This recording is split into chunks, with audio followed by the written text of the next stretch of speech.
Morning and welcome to the pre-bid conference for ITB 85 FY23, the Heights Building Phase 2 Garage Addition Field and Accessibility Site Work. I am Brandon Christian, the Senior Procurement Specialist for Arlington Public Schools. During the conference, I will be reviewing the ITB and highlighting those areas which are considered to be of interest.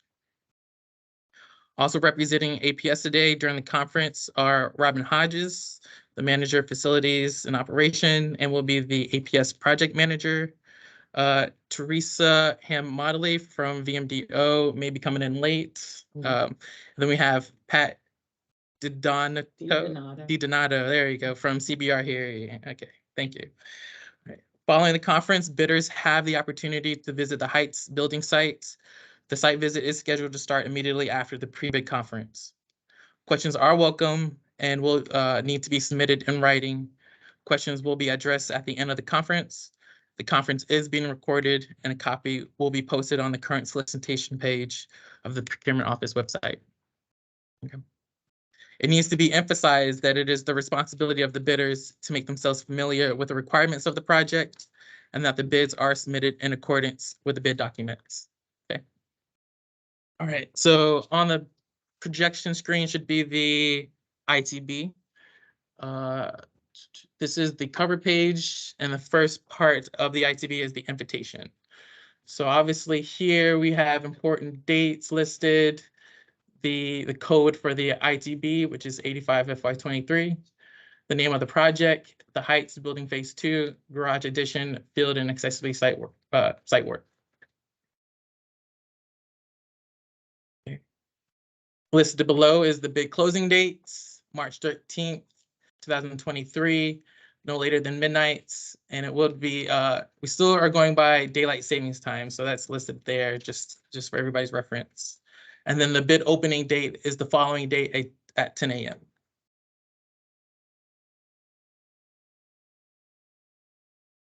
All right, take note throughout the contract will be APS, or I'm sorry, Arlington Public Schools will be recognized as APS or the owner.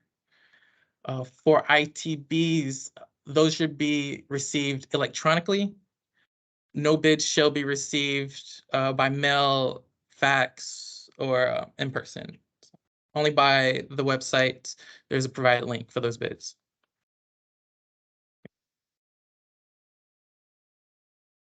The next highlighted section I want to take note are bids received after the bid closing should not be considered. The link that is used to submit bids does not give a confirmation. So if you have any questions, if your bids were received, please go ahead and reach out to me. Okay. Bids shall be opened and announced at at the bid opening, which will be Tuesday, March 14th at 10 a.m. And that will be stated throughout the ITB. And for any further questions or concerns, please reach out to my contact information highlighted here. Also provided in the ITB is the link to the current solicitations page. And then that website would provide the link to submit the bids.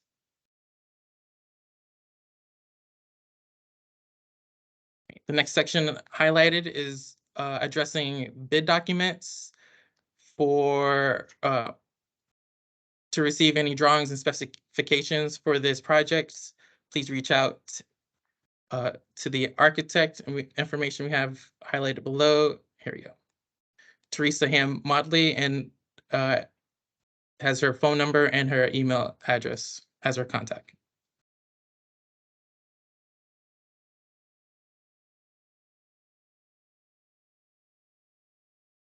All right, the next section highlighted is just informing us about the pre-bid conference.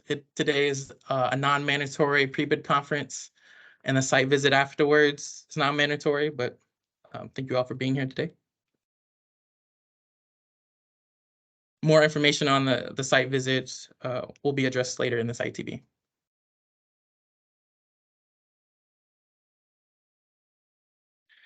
Take note that bidders' questions can be submitted to myself, Robin, or Teresa.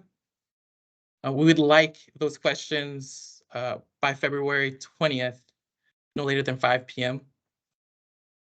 That would give us time to address those questions and formally update the any specs or drawings or the contract. The pre-bid conference is mandatory. It's non-mandatory. It's not mandatory. Yeah.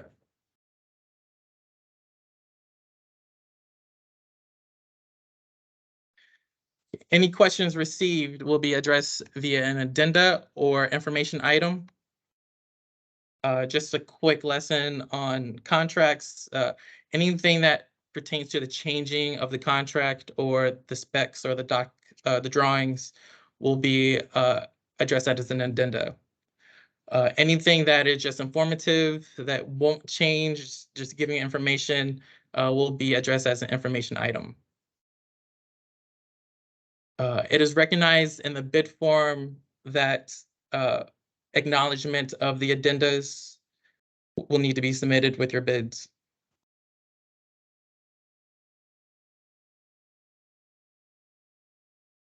The next section is just further details on how to submit your bids. Again, we are requiring all bids to be uploaded via the link provided on the solicitation page.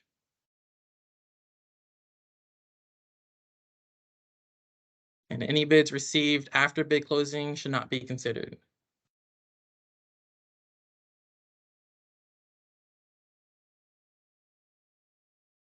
Again, here's more information on the bid closing and bid opening dates, and that will be repeated throughout the ITB.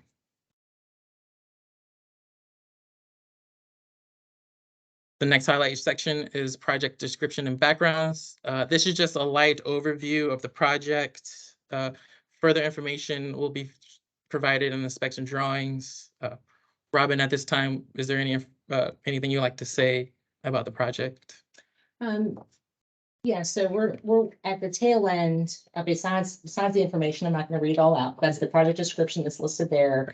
I would just like to let everybody know that at the tail end of the ITB kind of review, we do plan on going into a little bit more detail about the phasing and site logistics, which is going to be pretty critical. We assume that most bidders are going to have a lot of questions about that page in the drawings.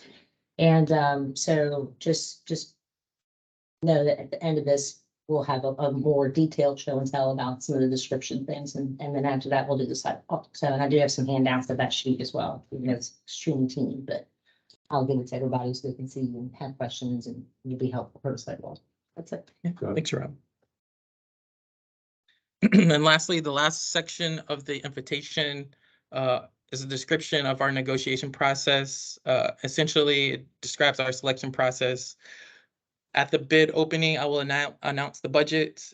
If so, that all the bids received are over budget. After review of responsiveness, we will first reach out to the lowest bidder. And even if it's above budget, we will start a negotiation process. So it just outlines that selection process there. If I may elaborate just a little bit on that, Sure.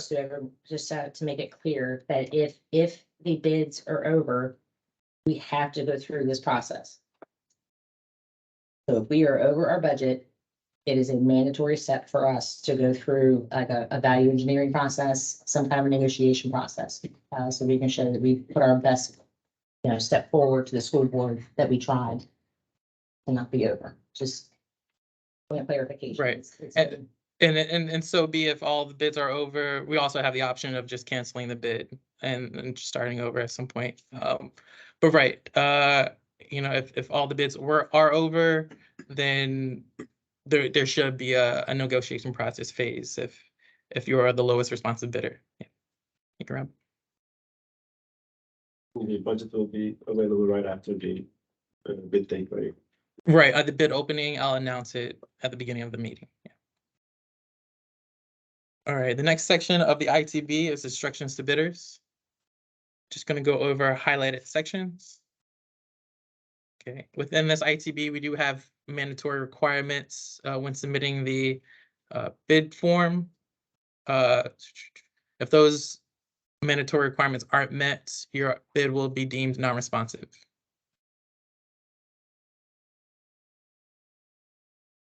I'm going to skip around a little bit.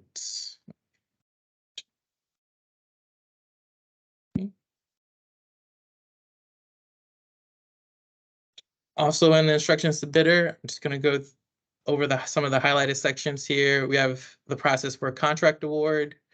Again, it outlines our selection process, a process of being selected afterwards, the notice that you would receive.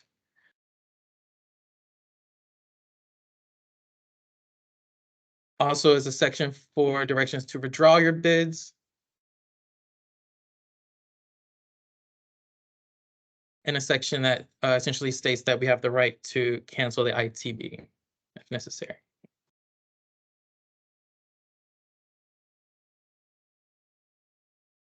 Again, here's provided more information for examination of the sites. We will be performing a site visit after this meeting. And if you feel that you need the visit further, just contact Robin and she'll set something up with you. And since this is recorded for any other interested bidders that may watch this recording at a later date, if you did not, or are not able to attend today, you can always reach out to me and I'll make myself available for another site visit. So it's just call myself, shoot me a text. Thank you, Rob. Yeah, and Robin's contact information is also listed here.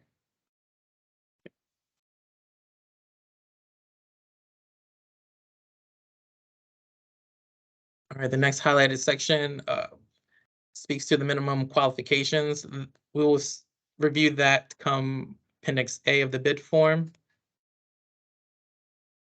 Section 18 highlighted lists the mandatory requirements, what information is deemed Class 1 mandatory requirement versus Class 2 mandatory requirements. So please take notes. We are requiring bidders to have a Class A contractor's license. Either they will provide a license covering these classifications or specialties, or will further submit subcontractors that will be able to supplement these licenses. Forgot to mention, so Class 1 mandatory are required upon submission of your bid item or your bid form. These items will be needed with your form, and I will be reviewing that for responsiveness. Class 2 mandatory requirements can be received upon request, and we will further break that down at the bid form.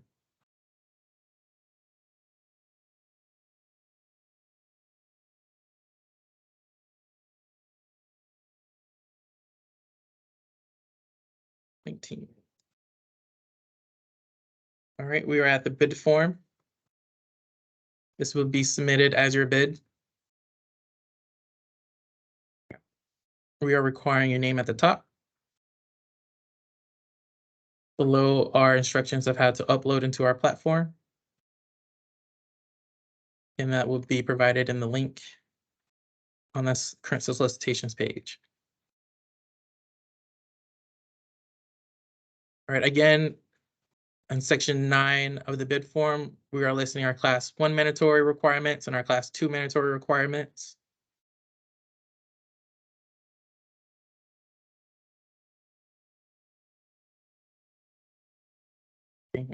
As part of this Class 1 mandatory, we do have a bid security of 5% of the total bid required. Contractor's license information, which shall be provided lower in the bid form. And a completed Appendix A of the bid form, which is the bidder's qualifications. Further details if you are a joint venture or a partnership.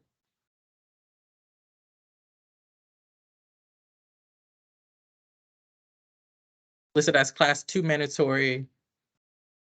This can be submitted with your bids, but doesn't necessarily have to be deemed responsive. I will be reaching out to collect this information if you are the lowest apparent bidder. So we have listed subcontractors, the pricing breakdown for the total bid, and the completed insurance coverage checklist. Okay. Section 10 is where you replace your Virginia contractor license. At the bid opening, I will be viewing this section first to ensure that you have your Class A license before moving on to reading your bids. Section 11 will be collecting acknowledgement of addendums that have been published. Please make sure you acknowledge each addendum that has been issued or you will be deemed non-responsive.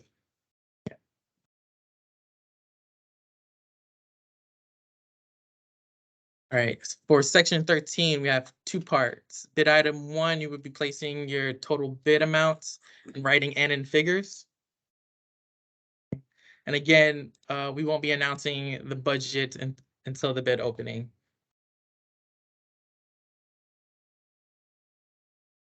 Bid item number 2 is a pricing breakdown for the total bid that's placed above. So this will be a breakdown of the amount that should total bid item number 1. This section is a class 2 mandatory requirement, so not necessarily needed at the time of your submitting your bids, but I will be reaching out to collect this information.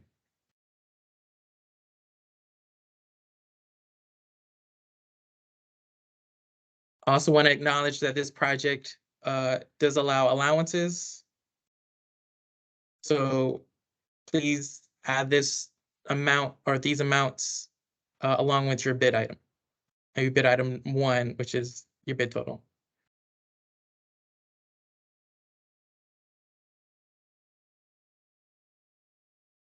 Just going to mention that there are no bid alternates for this solicitation.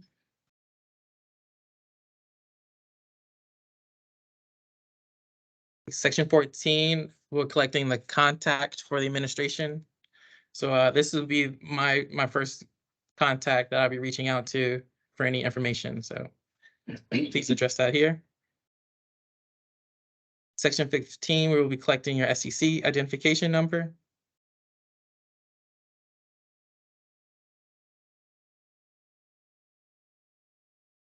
All right, for section 17, we're requesting a list of your subcontractors. Okay, this is a class 2 mandatory requirement, so will not be required upon your submission of your bid, but will be requested. Please note that we've sectioned the table up by the classification. If you are working with multiple subcontractors, you can try to fit it in the space if needed.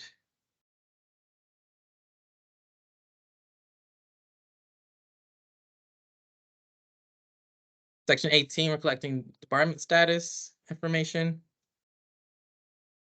And then finally, we're requesting a person of authorization to sign the contract.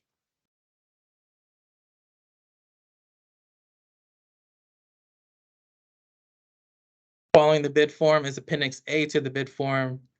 This is section we're collecting bidders' qualifications. Take note of the experience that we are requiring for the project.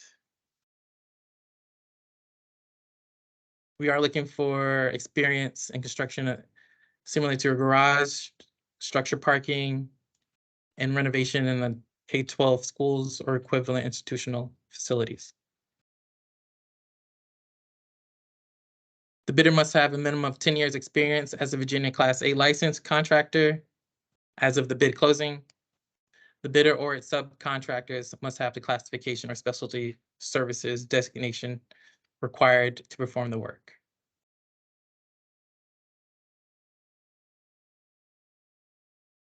We do collect substantial non-compliance information.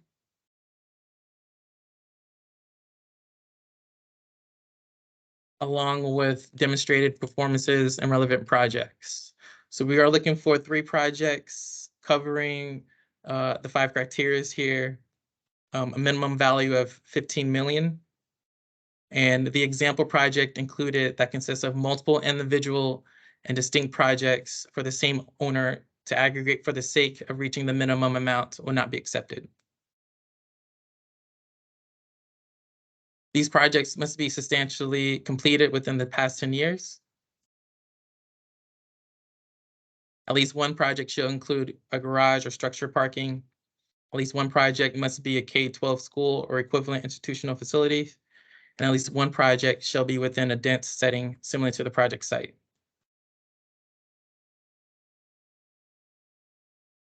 You place that information below.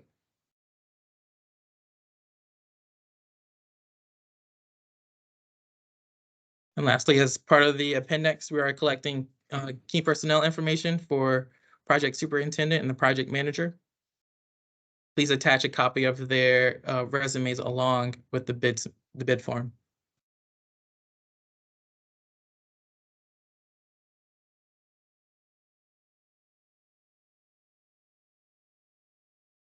The next section is the standard bid bond. This is the class 1 mandatory submission, so this will be needed filled out when you submit your bid. Pretty standard information that we collect. Again, if you have any questions about the information here, please forward it to myself. Okay. The next section is the agreement between the owner and contractor. Here is a sample of what the contract will look like once award has been made.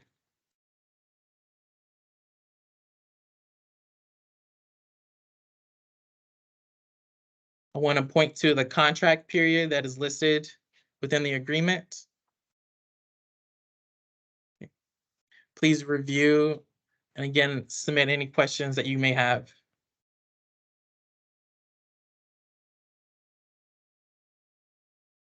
Also listed in the agreement will be our contract sum and the liquidated damages information. Please take note that this project does have multiple substantial completion dates and a final completion date.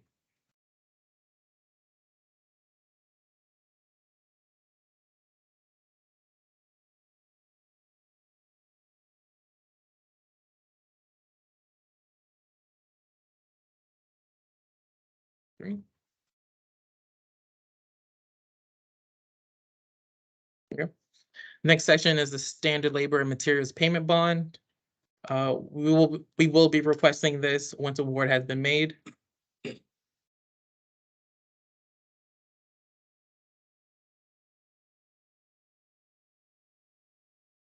48. On page 48 is our standard performance bond, and we also will be requesting this on award. Great. Going down to page 53. These are our general conditions. I'm going to skip to page 65.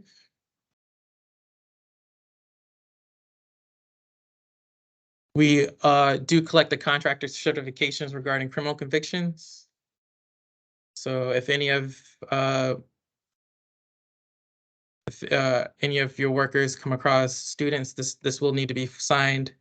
We will be collecting this upon award.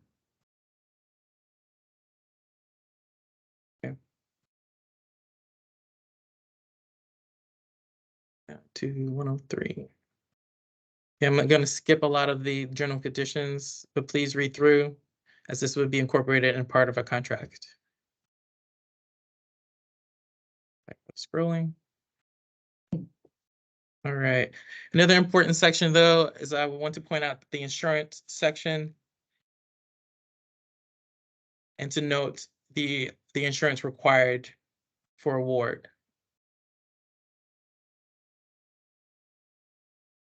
Okay, we are going to be requiring commercial general liability, subcontractor commercial general liability, workers' compensation or employee liability,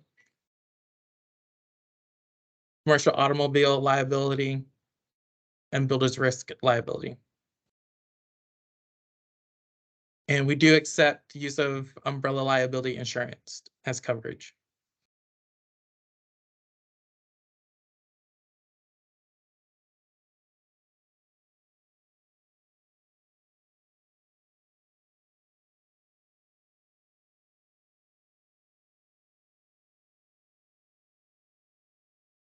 All right, getting to the end here. Appendix 1 of the ITB are just steps to submit your bids. We have a few pictures there to assist anybody. And then lastly, we have Appendix 2, the insurance coverage checklist. So this coincides with the insurance section and the general conditions. Please have this marked off for the insurances that you can cover. This will be a Class 2 mandatory, so it's not required upon submission, but will be requested. And then ensure that your insurance agent signs the statement to confirm the coverage. And then you guys will sign it at the end.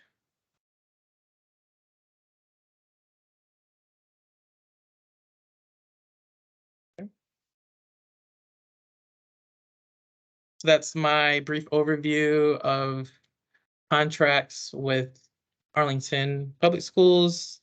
Again, if there's any questions, mainly if there's any questions about the contract or the ITB, you can reach out to me.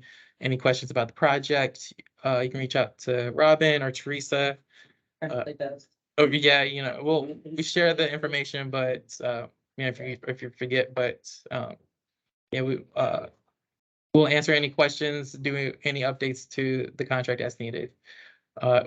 Is there any questions that we can collect and try to review at this point? Grab the door. So, you said upon the award, we have to provide that, but like if you hire subs in like a middle of the project, for example, we have to provide each and every worker that comes into the school. Let me take that. Yeah, you can take it. Yeah, sure. So that form is the general contractor's form. So if you are the general contractor signs that form, and they are essentially saying that any subcontractor that they hire, that they vetted them. So we have to let them. Okay. It's a requirement for any GC on any school project in the state of Virginia. So we have to let the each and every one.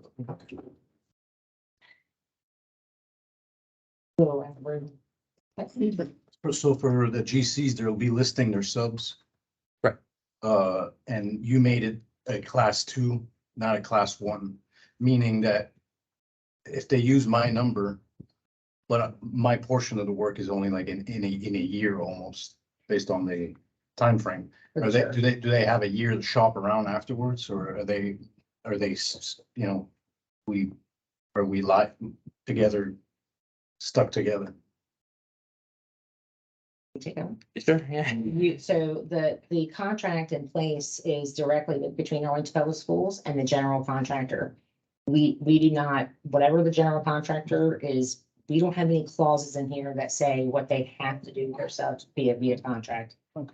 Just because that some places they'll ask you to list the entire, pedigree of the sub, and they have to stick with that. If there's the way it's described in here is that they do, once they submit their list of subcontractors, if you make a change from that list of subcontractors, once it's been submitted and vetted and approved, we take no exception.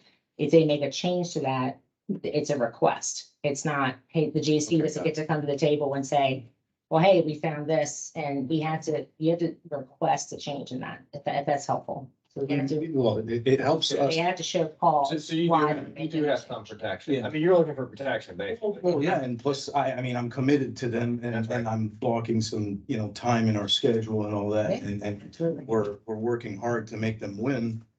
And after that, they go around and shop around. I'm not saying that the people invited do that, but I've seen that in the past where, hey, come back and, okay, can you do a best and final and best, and it's like 3 times. Yeah, at least at the time they submit their bids, they're not locked in. There is a time frame listed for when they have to provide that information, or at least they have to acknowledge when they change it. So, yeah. Thank you. Sure. But it being a class 2 requirement, it has to be fulfilled before that contract will be executed, correct? Oh, way before, right? So, yeah, the class 2 mandatory, I'm gonna reach out the day of and try to request it the next day or something reasonable. So you're not getting like a week's between, right? Any other questions? Tim, what he had, Okay. All right, going around. Any questions? Same Bill? Any updated thoughts on escalation for material? Are you putting that all on us, or is there any further thought to that? So it's a escalation at this time in all of our bids across the board is not permitted. So, the answer to that unfortunately sounds like it is on the GC if that occurs. Wow. That is not surprising. It's a year-long job. If we get- if we- different answer? No. Well, I mean, if we You're get gonna it, try, if we get it 2 months later, the guy, like similar scenario. For me, On the flip side, so if we get a bid, we get their bet, we get this low bid and then it almost gives an opportunity for subcontractors to pull a bait and switch. And no offense, I'm being recorded, but it was sorry, but especially now, we're seeing this kind of blanketed, undated COVID get out of jail free card and letters, Yeah. and it's sometimes it's real and sometimes it's not.